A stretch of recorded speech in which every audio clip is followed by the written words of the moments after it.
Narito ang mga balita sa araw na ito. Biden, atras sa 2024 presidential election. Nagbitiw na si Pangulong Joe Biden ng United States sa pagtakbo sa eleksyong 2024 matapos ang mapaminsalang debate kay Donald Trump na nagdulot ng alalahanin sa kanyang kakayahan bilang Pangulo. Inanunsyo nitong linggo ang kanyang desisyon na sumunod sa tensyon mula sa mga Democratic na kaalyado na hinimok siyang umatras dahil sa kanyang naging sitwasyon sa debate noong June 27 kung saan nahirapan siyang tablahin ang mga pahayag ng kanyang oposisyon na si Donald Trump. Pinaplano ni Biden na tapusin ang natitirang bahagi ng kanyang termino sa opisina na magtatapos sa February 20, 2025.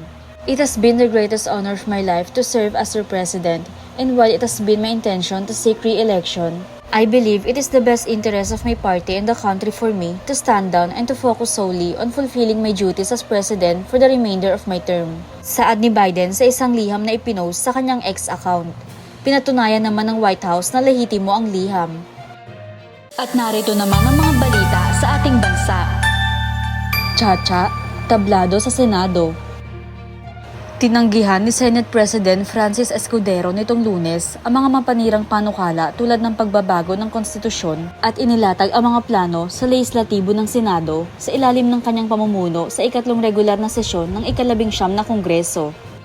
In this final regular session of the 19th Congress, following Quezon's advice, we will set aside items which merely dissipate our energy and divide the public.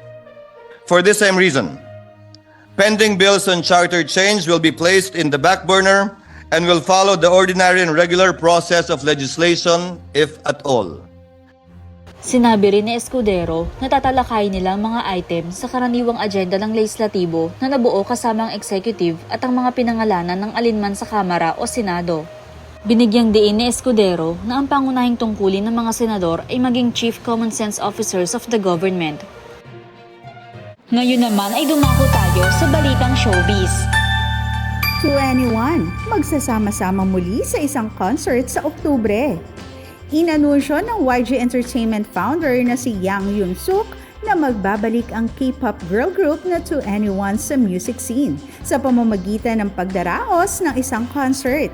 Agad na dinumog ng mga fans ang announcement post sa Facebook na ngayon may higit sa 700,000 reactions matapos lamang ang 13 oras.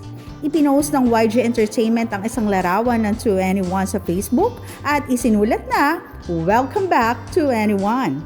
Ipinost din ni Sandara Park ang parehong larawan sa Instagram na may caption na, "What's up? We're 2NE1.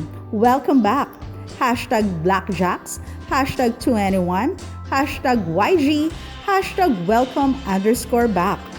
Hindi mapigilan ng mga fans ang kanilang excitement dahil isa itong napakagandang balita para sa grupong binubuo ni Sandara Park, CL, Park Boom at Minzy na 7 taon nang disbanded. Noong Hunyo 27, matatanda ang inanunsyo ni Yang Yun-suk na YouTube ang plano para sa 2NE1 matapos ang kanyang pagpupulong kasama ang 4 na miyembro.